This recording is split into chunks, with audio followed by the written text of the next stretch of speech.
Hello and welcome back to another episode and a new season of the podcast Little Girls Aren't Taught This. I thought this week was a great week to bring the podcast back, and I also thought I would open it with a guest episode with Tasha Bailey, also known as the Real Talk Therapist on Instagram.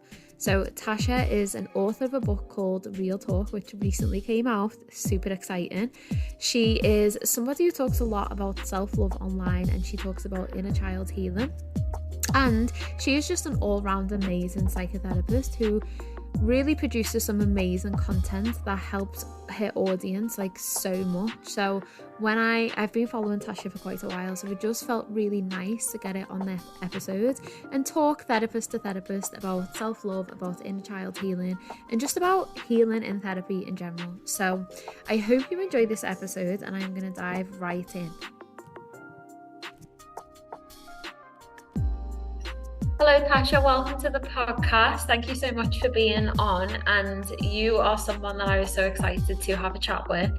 So I can't wait for the listeners to hear your wisdom and everything that you have to say. So please introduce yourself and tell us a little bit about what you do. So I am Tasha Bailey, also known as Real Talk Therapist on Instagram, TikTok, all the platforms. So I am a trained qualified psychotherapist, integrative psychotherapist. I do a lot around self-love and childhood healing and childhood trauma, and also identity as well. And yeah, I trained to be a therapist and realized that it's really expensive to go to therapy, and a lot of the people that need therapy the most actually can't actually access it for financial reasons, or maybe they're just like too scared, or it's just not within their normal language, and so it feels a bit scary to reach it. So I started to use social media to give out free tips and wisdom around self-love and healing, and like just psychoeducation stuff, and that created a whole community, and so yeah, I've since then won awards for like content creator in terms of like health and wellness, best content creator last year, and also have written a book which comes out literally next week called Real Talk. That's so exciting. What was the path to becoming a therapist? So it's an unusual path, and I don't know, you might relate to this as well because you're like a younger therapist too. Yeah. Because a lot of therapists tend to be in their like 40s, 50s, 60s. I am 34, but I knew that I wanted to be a therapist from the age of 15. Wow. And that was from I guess two catalysts. So first thing is I grew up witnessing mental health in my family. I have someone in my family who has schizophrenia. So I witnessed that from a very young age, and no one explained it to me, and I don't think anyone even knew how to explain it or understood themselves. So I think me and my family were all just very like kind of fumbling around and not actually knowing how to have the conversation about mental health. So that led me feeling like there was a gap in my knowledge and in my curiosity. And then I as a kid used to love watching Nickelodeon, and there was this film on Nickelodeon called Harriet the Spy. And Harriet is like, I don't know, 10 years old, and she grows up with a nanny throughout her life because her parents are lawyers and they're very busy. But then one day her nanny has to leave. And it's like excruciating. It's like a big experience of grief for her. And so she goes through all these kind of emotional changes. So her parents book her to see a child psychotherapist. And that was my first understanding of what a therapist is. And I just straight away said, that's the job that I want to do. I want to be a child psychotherapist. So from 15, that was kind of the goal. And I became a child psychotherapist. I, trained specifically for children and adolescents. But then I realized that we all have an inner child and an inner adolescent anyway. So now I just work with adults, actually, strangely. What have been, I think knowing that you wanted to be a therapist first off at 15 is like wild. That's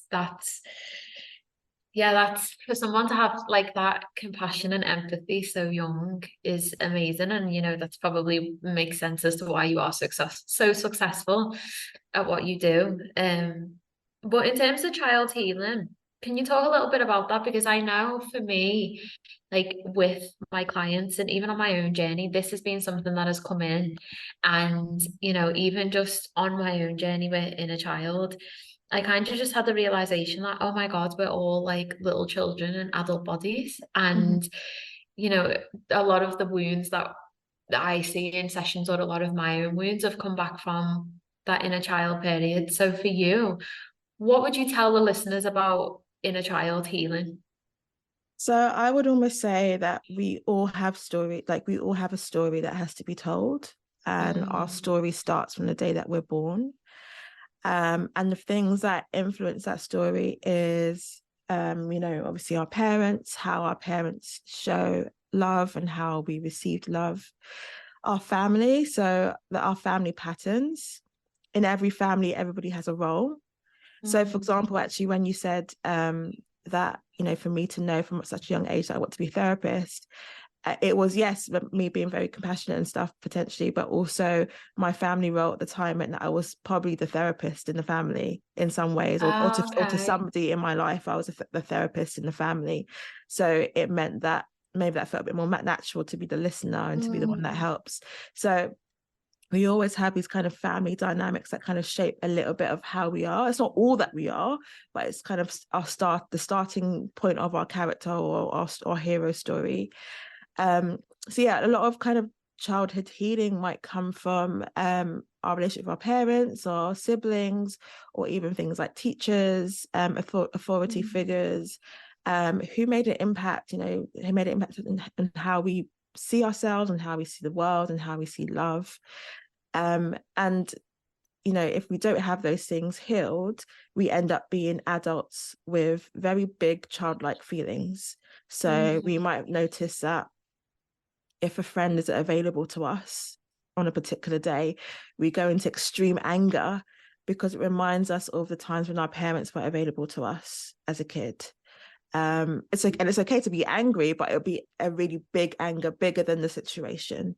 So that's where kind of healing comes in, of like healing the old wounds, so that when things do happen in the present moment, we're reacting from a place of, or responding from a place of like the present rather than from the past. Mm. So almost like there's disproportionate emotions in relation to the experience.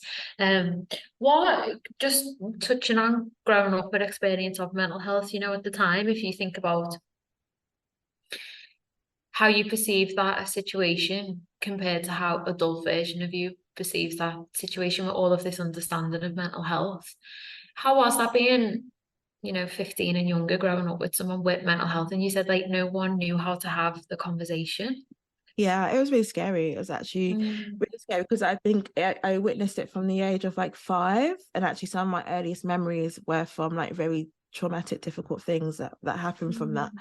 So it was really scary, but at the same time, when you're a kid, you don't know what's normal. You don't know, Mm. you assume that everybody's got a situation like that in their home because you don't know what their home is like, right? You don't have that kind of awareness of like, actually this situation is not normal. Mm. So for me, I threw a lot of my energy into school and like being a really good kid and being like really like academic, and no one would have known, no teacher would have ever known that there was something going on, because that's kind of where I threw all of my energy, was into being the good student. Mm. um and that was kind of my safety, actually.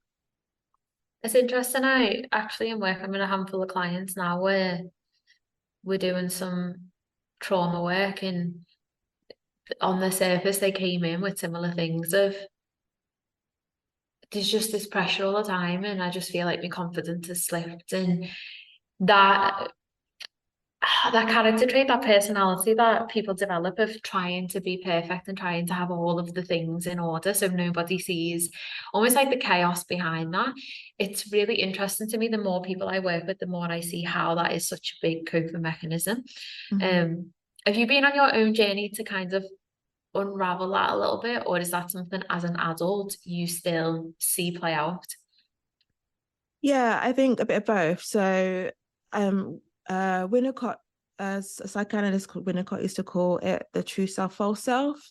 So there's this part of ourselves which is the false self. It's like our mask.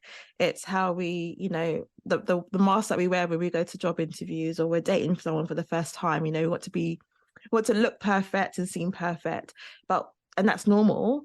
But then if we've had trauma, we'll use that false self a lot more. So, like I said, I was the good student and I was very academic to hide all the messy stuff that was happening at home or behind the scenes.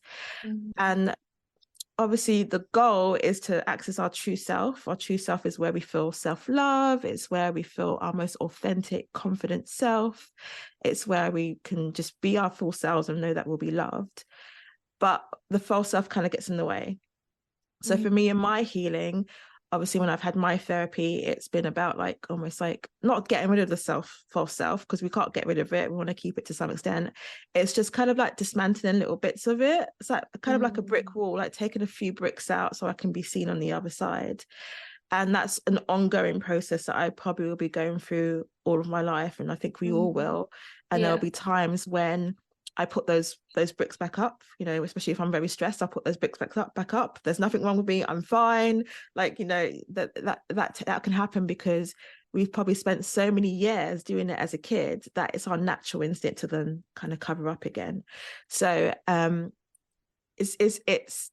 can definitely easily dip in and dip out of it. But I think when you have that awareness, you can clock it a little bit quicker and be like, oh, my false self is back. Let me just check myself a bit. So yeah. What would you say to people listening to this who maybe have never heard of inner child healing, or they maybe think, I'm a grown adult, I don't need to go back and heal my inner child? I would say if you've never heard of inner child healing, or if you've never done any healing, inner child healing, you're probably going to feel defensive about it, to be honest. You're probably going to say that exact thing. You're probably going to say, oh, why am I going into my inner child? That's silly, or that's stupid, or that makes no sense, because that's your ego is protecting yourself. Your ego wants to protect yourself, because the ego tries to protect you from pain and being vulnerable and being soft. But actually you need to be vulnerable and soft to be able to do that healing. And it's painful. And obviously no one's going to be like, yay, pain, I want to get into that. No one's going to be kind of ecstatic to go into quite painful, difficult memories.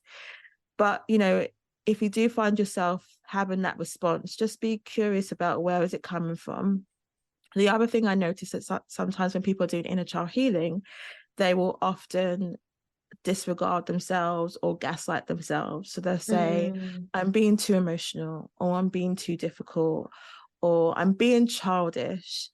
So really judging themselves. And often that comes from what they heard as a child. So what they were told, maybe by their parents or by teachers or by siblings, they may be told that you're being difficult, or you're being too childish, or grow up. And so they've internalized that voice and they've used it back on themselves. Yeah, I do see that a lot with clients, actually, of the I'm being silly and I'm being too emotional. And I think it's just really interesting, especially in the type of therapy I originally trained in. So now I'm doing more of the somatic work. But when I trained, it was, understanding somebody's background. And I know there's different forms of therapy, like CBT, for example, that will just look at the symptoms and just address the symptoms. And it's really interesting to see how different types of therapy bring in different parts of somebody. Do you have a favorite modality to work in, or a favorite route to go down when you work with a client and you're doing inner child healing? I don't know if I have a favorite, because I trained integrative, which means that I do a little bit of everything, and it kind of depends who am I working with and what is actually currently happening. But I would say that obviously, because my original training was to work with children and adolescents, it means that I use a lot of play and a lot of art, or a lot of metaphor. So one of my favorite things personally is using metaphor. So if a client is really stuck and doesn't understand or doesn't know how to explain a certain situation, they might explain it through a scene in Harry Potter or through a song or something. Like they'll find another way to explain the feeling. And so then we connect in a different way. Sometimes words are not just enough. Sometimes we need like an actual picture or an image. So that's kind of like one of my personal favorite ways.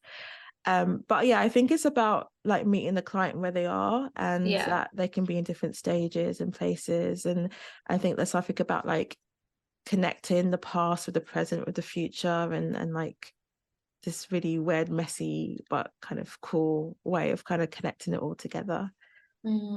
Yeah, I like that also. I love metaphors, and when you said play, then like it just made me smile, because when I remember training in the creative psychotherapy, and just how jarring that was for me, to even the concept of creativity and it not having to be perfect. And now kind of, I don't know if you had this at your own training, but you think about qualifying to be a therapist and you just think it's going to be qualifying to be a therapist. And then your whole internal world comes up and you're like, oh, I also have to go through such a big process. And that never ends as a therapist. Like, you know, I always laugh and say, people say, oh, you in therapy? And I'm like, yes, because the therapist always has a therapist. But linking back to that creativity, when I bring that into sessions, just seeing almost like the resistance that some people bring into that. So for you, welcoming in play and welcoming creativity and metaphors, what would you say to somebody listening to this podcast episode who has a resistance to creativity or doesn't quite understand what creativity and play can bring into the therapeutic space? So for me, what is important about creativity in therapy is that it's almost like a window, a door to your inner child. You know, if you think about when you were younger, you probably used to love coloring or something creative, whether it's coloring or like playing, you know, action figures and Barbies, or playing that role play. Like, it's children's natural language is play and playfulness. And so when we connect with that in therapy or therapeutically, we're actually reconnecting with our inner child, and we're saying, hey, like, inner child, so it's been a while, but can we like have a chat? And the other thing is that when you're using creativity, I don't know if you ever found this when you was training, but it kind of okay, first you'll have the ego saying, oh, we're not doing this is rubbish, or this is childish. But actually, when you get into it, your ego actually quietens down, and a lot of stuff will come up that you didn't realize was actually there. Like, I've had so many times when I did like a creative visualization or a drawing or something, and I'll be like, oh, I didn't make that connection before, you know, until like seeing it in this visual way or this creative way. Like, it's something allows the unconscious to kind of seep through and to like become conscious, which sounds really spooky and hipstery, but it's true. Like, the unconscious comes out through like creativity. And that might be a bit scary to people, and that's why the ego says, oh, this is rubbish, this is childish, let's not do this. So just give it a go. It can be through creative journaling, or it could be through when someone asks you how are you feeling, think about it in a metaphor or an image. You know, think about, what ice cream flavor are you feeling?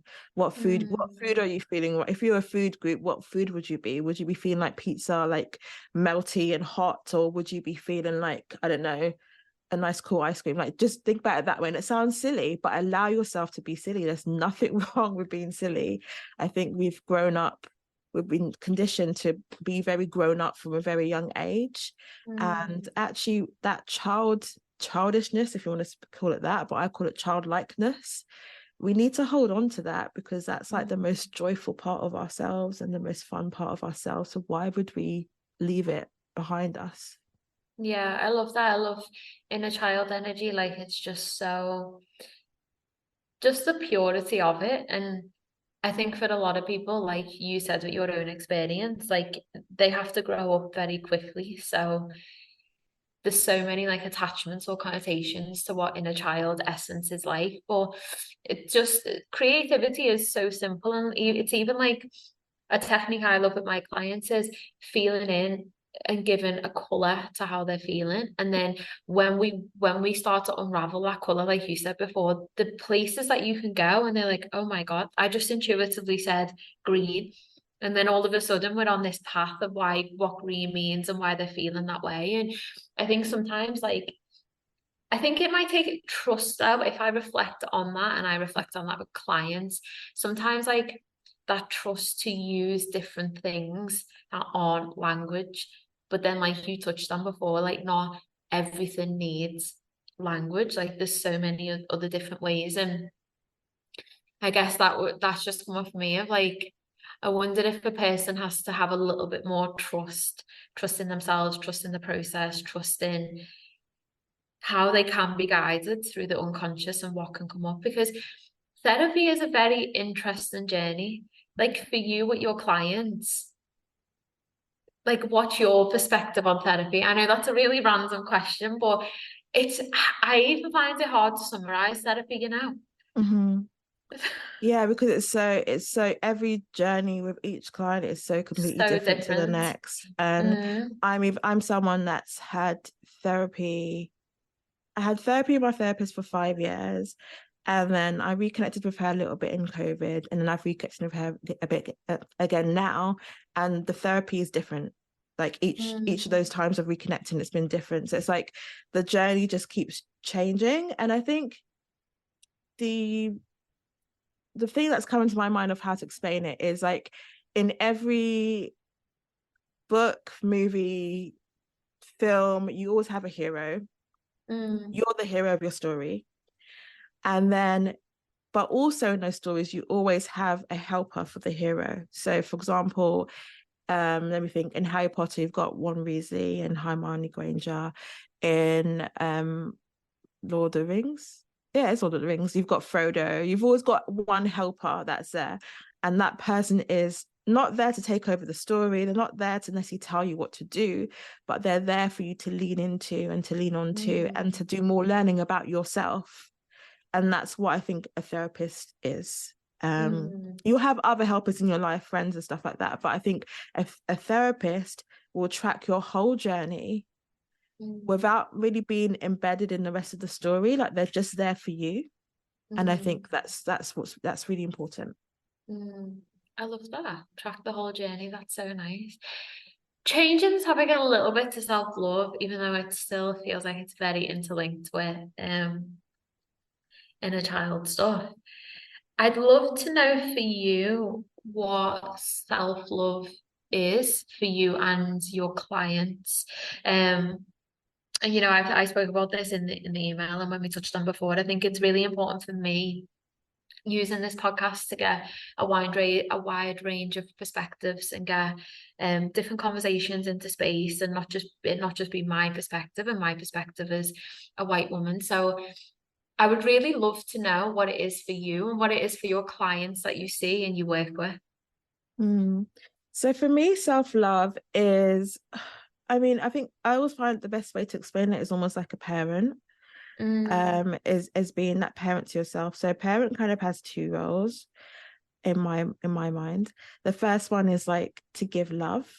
And by love, I mean like affirmation, affection, encouragement, yeah, like that kind of tenderness, someone who really accepts and acknowledges every single part of you. And this is how a parent should be, by the way. Not all parents are like this, but you know, that it's someone that, you know, you can look up to, and they look up to you too. So someone who inspires you.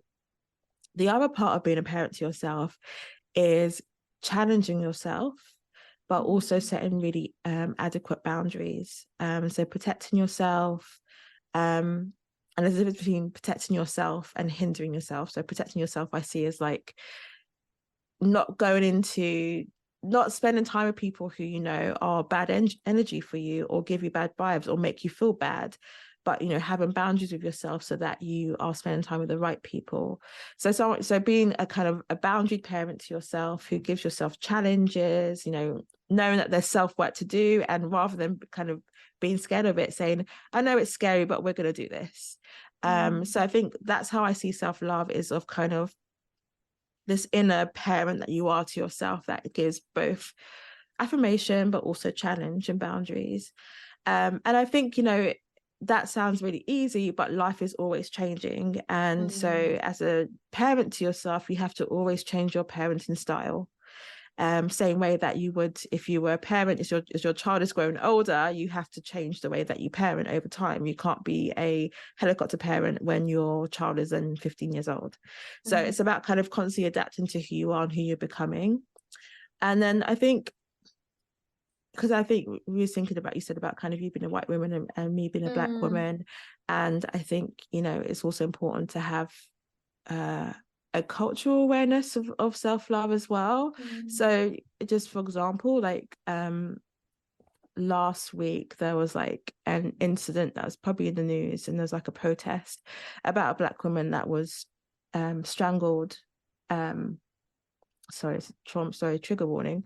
As a black woman that was assaulted, not too far from me actually. She was going to the hair shop to return some hair, and the person in the shop thought she was stealing and basically assaulted her. And there's like a video online and everything. It's pretty traumatic, so don't watch. I wouldn't say watch it. But when you see things like that as a black woman, you're seeing another black woman being harmed and hurt, it then challenges your self-love, because it makes you think, how worthy am I? You know, if there are other black women out there that are just going to the shop to return hair and they ended up being assaulted by the people who work in that shop, how worthy is my body and how worthy am I as an individual?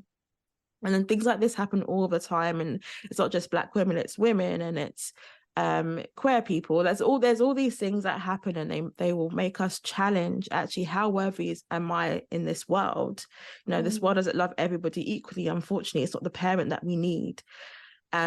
But I think, you know, when those things do happen, it's about almost upping those self-love levels, and naming, this world does not love me the way that I need to. It needs to be loved, but I can love me the way that I need to be loved.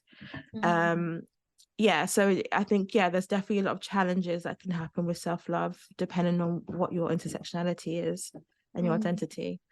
So sorry, I've got a cat that's running around, so I hope it's not like she's not like coming through. Okay, cool. It's fine.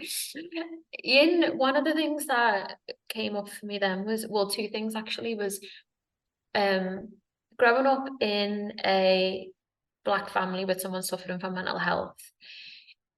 Is that something, when I've had conversations with, there was this one girl I'm thinking of who was in my university, and she was training to be a psychotherapist, and she was talking a lot around finding other black psychotherapists in space and that representation. Is that a conversation that in your culture you have around mental health and seeking that support? And is there, or was there, I know because a lot more people are training now to become psychotherapists, and there's a lot more inclusivity, but finding that representation for you in the space, is that something you've ever struggled with? Finding a representation, it's like, finding a representation is definitely getting better. I mean, I would shout out to Barton, so Black, Asian, and I can't remember what it stands for, but BAATN. They are a directory of UK therapists that are Black, Asian, or mixed heritage. And there's like loads of therapists on there. So if you are someone of color who's looking for a therapist of color, then definitely check them out. I think it where it was a challenge for me was like looking for a supervisor that was a person of color, and I have an amazing supervisor, but I noticed that there are lots of other people that have my supervisor as well, because there's just so few Black female supervisors in the UK. But there's definitely a lot more kind of therapists. I would say a lot more Black female therapists rather than Black male or Black non-binary therapists. Very difficult to find. And in terms of my community, I think my generation, there's so much like openness around therapy. Lots of my friends, whatever their race, have been in therapy or are in therapy, but I think it's the older generations where it wasn't normalized to make space for your vulnerability, and it was more normalized to be strong and to be durable than it was to actually talk about your feelings or even to cry. So it's those older generations where I think, you know, there is still that huge gap. Yeah, I mean, you see that being of similar age, you're 34 and I'm 30, I think, you know, we really are paving the way. And I even see that with, you know, people in my family, there's kind of like that stiff upper lip and we just get on with it. And it's it's hard, like it served the purpose, but now doing the work, when you see like, just this is for me something I see is like everything that I almost looked up to in the women in my family, like incredible strong women, not taking anything away from them. I just see it through a different lens now. Like the more I learn and the more work I do, and I'm just like, wow, you just suppress and you just get on with it. And even that definition of being a strong woman, the more I just see the traits and understand the traits, I'm like, just hyper independence on like a huge scale. And it's uncomfortable.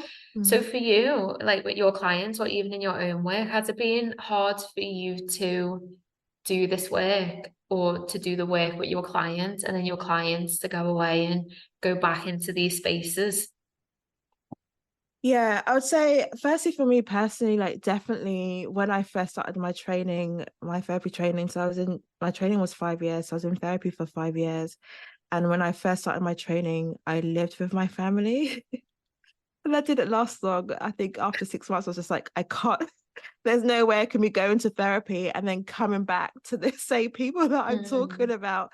So I had to like, you know, move out. I think I was like mid-20s. I had to move out and yeah, like have my own space because it just was really triggering and not very healing to go back to the place where there's a bit of pain. So that can be really difficult, but I would say like now, I think it's like, I don't know how many years later, 10 years later, it's really interesting because I can see how my presence as a therapist and my family members being curious about what my job is and about mental health. Like it's really interesting seeing like them sharing things a little bit more or telling me about something from like 30 years ago that I had no idea about, but because they know that I understand mental health, they're more sharing of those things. So it's like there's a nice little bit of evolution. It's not like a huge change, but it's like little things that's just like, oh, like you kind of get in it. And I think as well with the book coming up as well, it's like it's really exciting to kind of be like, oh my god, they're actually going to read the book. I wonder what they're going to get from it and stuff. And then from clients, it can be, I've seen where it's really difficult. Yeah, especially if you live with your family or if your family are dependent on you in any way. I think the main way that I see it is if someone has been the rock of the family and then they're in therapy to try to create boundaries and to stop being a rock, but then obviously stop, everybody else still sees them as a rock. So then when they start to pull away, you know, everybody then gets angry at them because they're changing the family script. You know, I talk about this in one of my books, in the book, in one of the chapters called Family Drama, is that when you change the family script by changing your role, you know, if Harry Potter said, actually, I'm not going to be Harry Potter anymore, I'm just going to like be a bit of a Dudley. Imagine. Everyone will be absolutely angry. They'll be like, what the hell are you doing? Like, who's gonna now like save the world and like fight Voldemort? Like, I can't do that. And that's basically what happens when we then try to change our family roles, that everybody else gets really angry or they get lost. They're like, oh my gosh, if you're not Harry Potter, who am I? I'm Ron Weasley. Am I really Ron Weasley if you're no longer Harry Potter? Like, what is my role in this whole film now?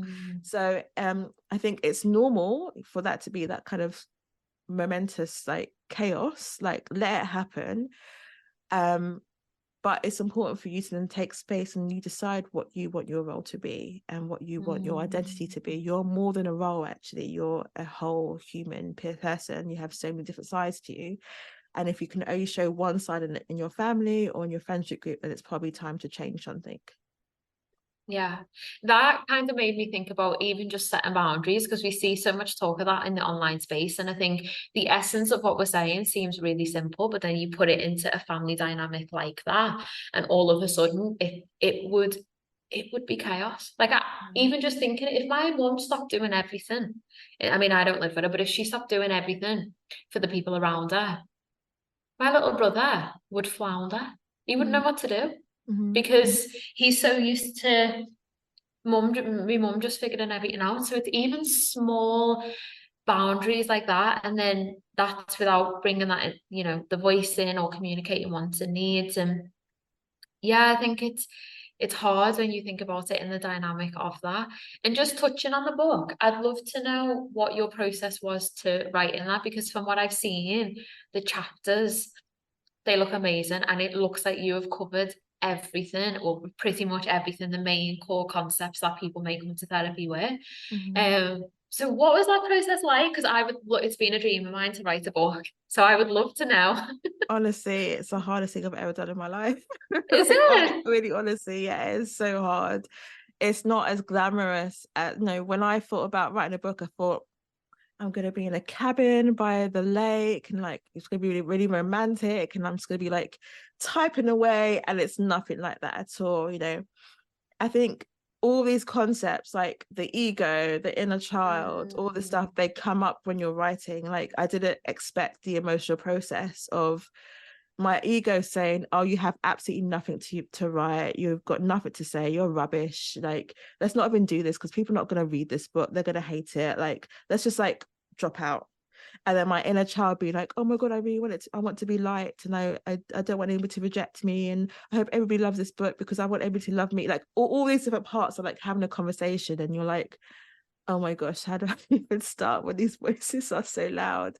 So it's a really hard a really, really hard process. I asked for 9 months to write it, and I think probably I wrote most of it in the last like 4 or 5 months. Oh wow. So yeah, it was really intense, and also obviously planning other stuff in my life, like my wedding, and it's just like a lot of things kind of like toppling up.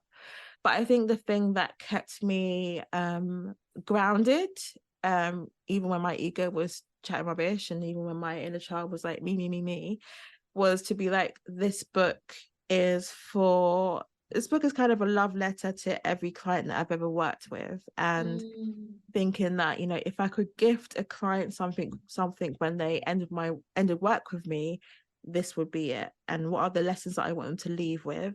And also thinking, what is the book that I needed before I became a therapist, or whilst I was a therapist, and kind of grounding myself that way. And that was really helpful.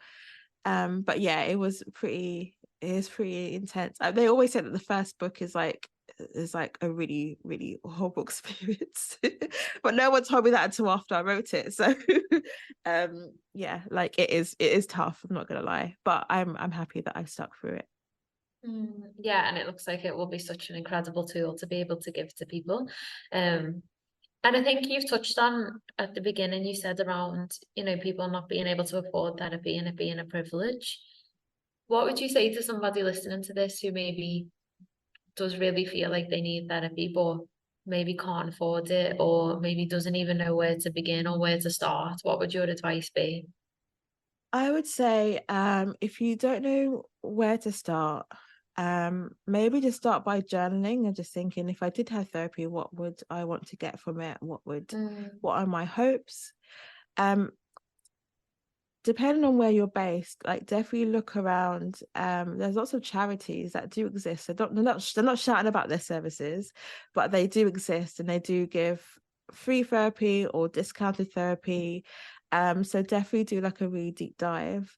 And if you're kind of a bit scared about therapy, you're not sure if it's for you, or if you're not sure if that's the place where you want to start to do your inner work, then obviously like try my book, because it will kind of talk you through many of the things that you'll start to work through in therapy, but in a very gentle way. There'll be creative exercises for you to try out, and there's journal prompts, and so that could be a nice starting point.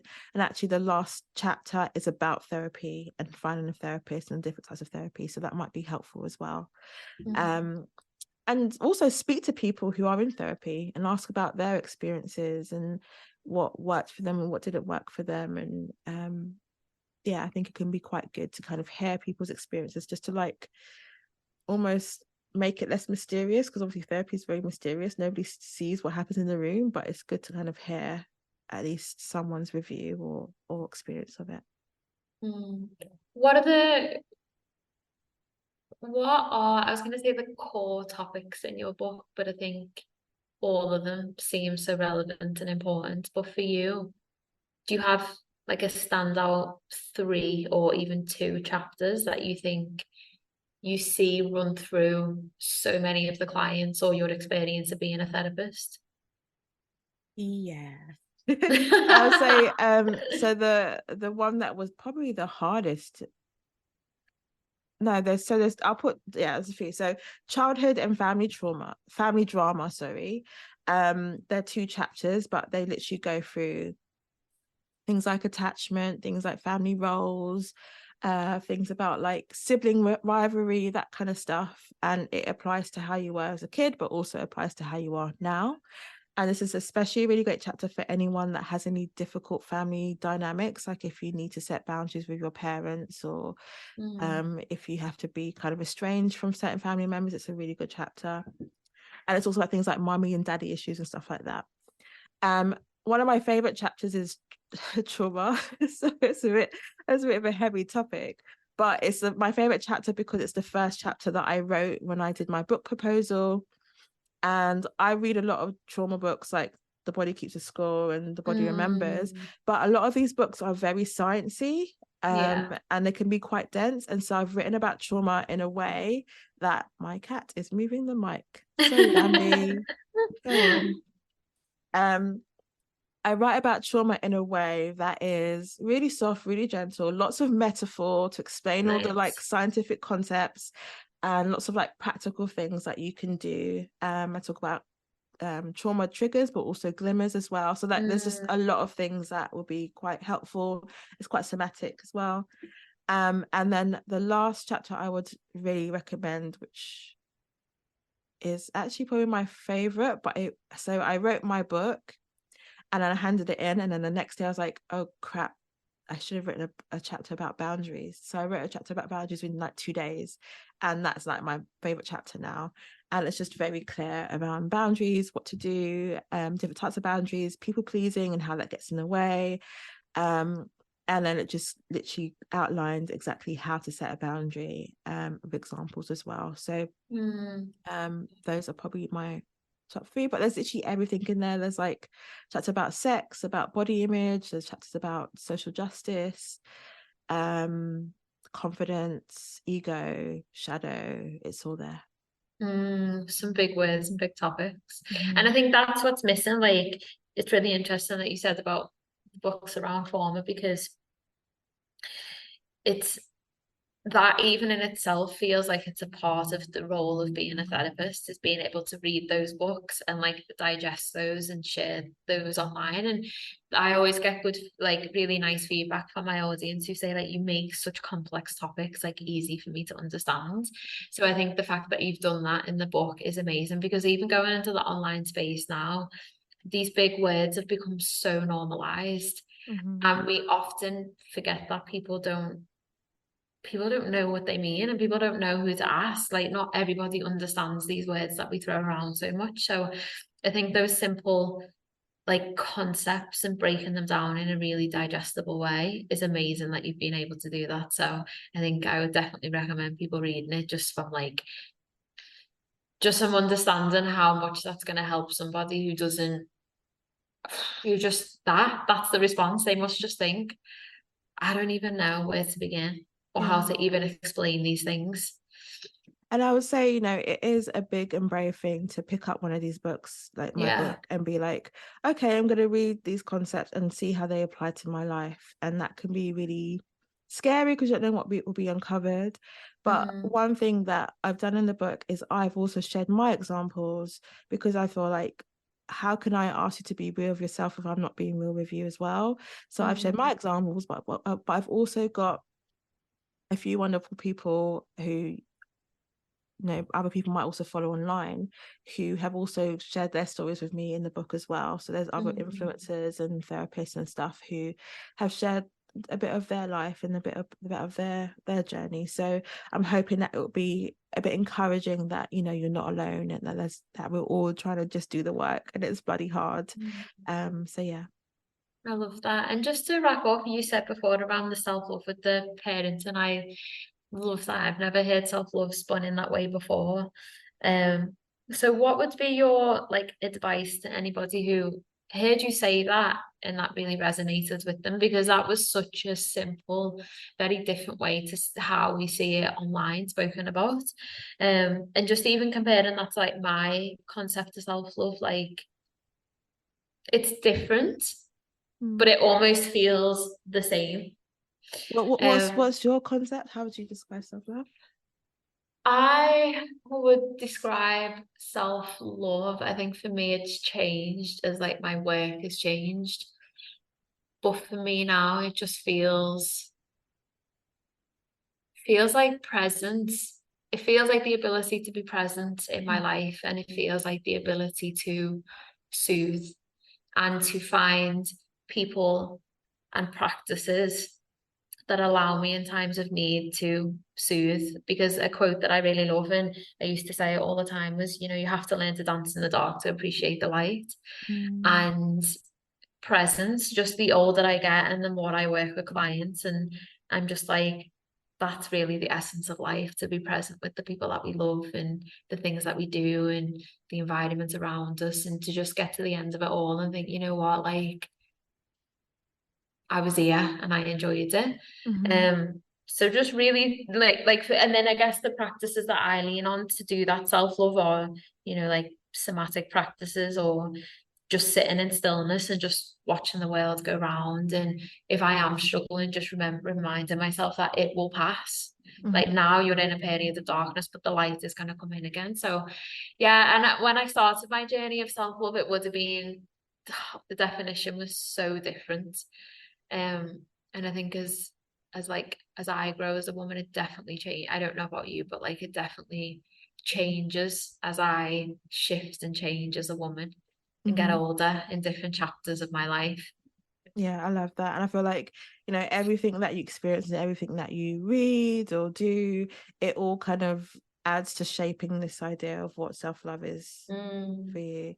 And I was kind of going back to the question about parent, it's seeing self-love as this inner parent for yourself. And I would say it is a really simple concept, but it's also really bloody hard.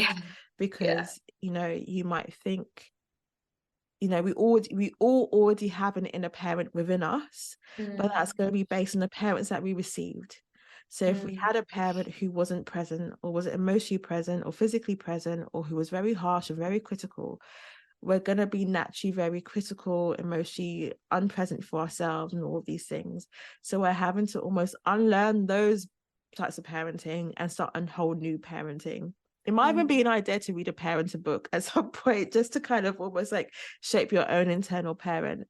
But yeah, it's a lot of hard work. It's almost learning to drive, but with all the bad habits, and then having to learn how to drive, properly and safely and correctly. So yeah, it is really, really difficult, but you deserve that love. You've always deserved that love, and you're worth the hard work. Yeah, I think as well, when you were saying about how hard it can be, I think that's why for me now there's an essence of simplicity in what it means, because I know behind all of that is the unraveling and the work, and the disconnection if I feel overwhelmed, or just seeing it in clients and stuff, the work that we do. So I think sometimes the concepts surrounding it, they feel really big and difficult to implement sometimes, and it's just a practice. It's literally repeating, rinse and repeating, isn't it? So I think for me, that just almost brought that realization of why self-love in essence is a really simple feeling of just presence and connection at the minute. Because I know, you've just said, we say these big words, even healing, and like what is involved in that. And then people have these conceptions. A client asked me recently of, will I actually get to the point where I'm fully healed? And I just found that question like really jarring, because I was like, if I lean into what's coming up for me, do we have a point where we're completely full? Like, what is that as a Yeah. human? Are we completely healed? So I Yeah. don't know what your perception on that is, but for me, I was like, oh, I don't, if I answer that just as a human, as a woman, I don't know. I think in life, it just ebb and flows, doesn't it? Yeah.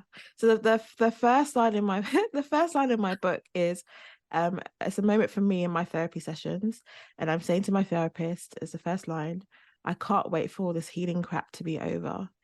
And then my therapist says to me, Oh, Tasha, you do realize that it's never over, right? And then I describe it, it's like almost like a kid being told that Santa Claus isn't really real. And like it's heartbreaking to know that actually healing doesn't end. Like we're probably no. healing right until the very, very end. I've never met a fully healed person. They don't exist. We are always evolving, we are always growing, we are always learning how to love ourselves better. There's no finished product. But I know that can be difficult to hear. But it also means that there's a whole journey ahead, and the journey can be exciting and loving and, you know, full of lots of joy and glimmers. So, you know, it's not a bad thing. I actually would prefer to be healing for my whole life than to be healed today and then what do I have to look forward to for tomorrow? Do you know what I mean? It's like I Yeah. want to know that I'm always growing and changing. So yeah, unfortunately there are no fully healed people, even if they tell you they are not, I'm I sure. know. We've just given the listeners like an existential crisis of what? I'm never going to be. I'm sorry to burst the healing bubble, but it's just not true. Thank you so much for being on the episode. I've enjoyed it so much, and I will link the. Is your book going to be on Amazon? Yeah, so it's literally everywhere. So Amazon, Waterstones, Okay. wherever you buy books, it will be Audible. It will be there. It's called Real Talk: Therapy Lessons in Healing and Self-Love. I love that. And where can people find you online? They can find me on Instagram at realtalk.therapist, and the same for TikTok and Threads as well. Okay, perfect. Thank you so much for taking the time to be on the episode. It's been amazing. Oh, thank you so much for having me.